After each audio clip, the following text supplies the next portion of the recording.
हानि में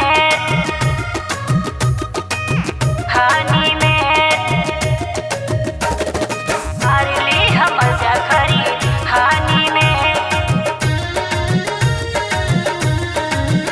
तहर बिना ना मनवाई मानता हो, नहीं चेहरा दोसर पहचानता हो।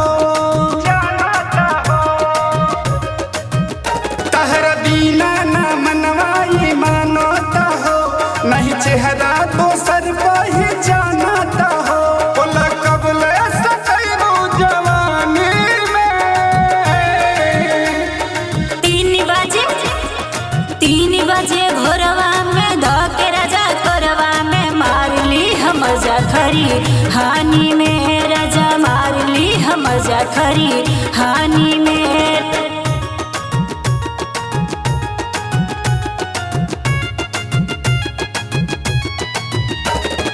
3 बजे भोरवा में धके राजा कोरवा में मार ली हम मजा खरी हानि। राजा ई मती जनी हम मिला एक तरफा चलता। अगिया जतने बवनिया लागल बदनिया एनियो जरता। राजा ई मती जनी हम मिला एक तरफा चलता। अगिया जतने बवनिया लागल बदनिया एनियो जरता। चैन आवे ना याद सतावत हो, अक्सर बेचैनी बढ़ावत हो। चैन आवे ना याद सतावत हो, अक्सर बेचैनी बढ़ावत हो। कहाँ मिला तरस ये कहानी में। 3 बजे भोरवा में धके राजा कोरवा में मार ली हम मजा खरी हानि में। राजा मार ली हम मजा खरी हानि में।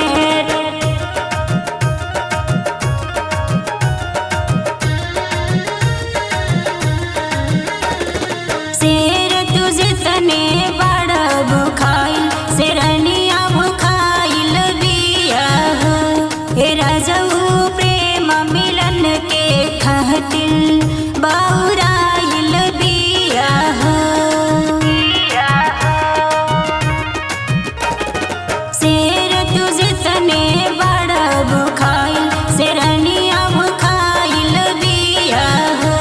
हे राजऊ प्रेम मिलन के खातिर बाउराइल बिया हो। संजय अठगावा के नाही भावत हो, कुंवर माया के रुआ बतावत हो। संजय अठगावा के नाही भावत हो, कुंवर माया के रुआ बतावत हो। बड़ कितना जाचे के बा पानी में। 3 बजे भोरवा में धके राजा कोरवा में मार ली हम मजा खरी हानि में। राजा मार ली हम मजा खरी हानि में। राजा मार ली हम मजा खरी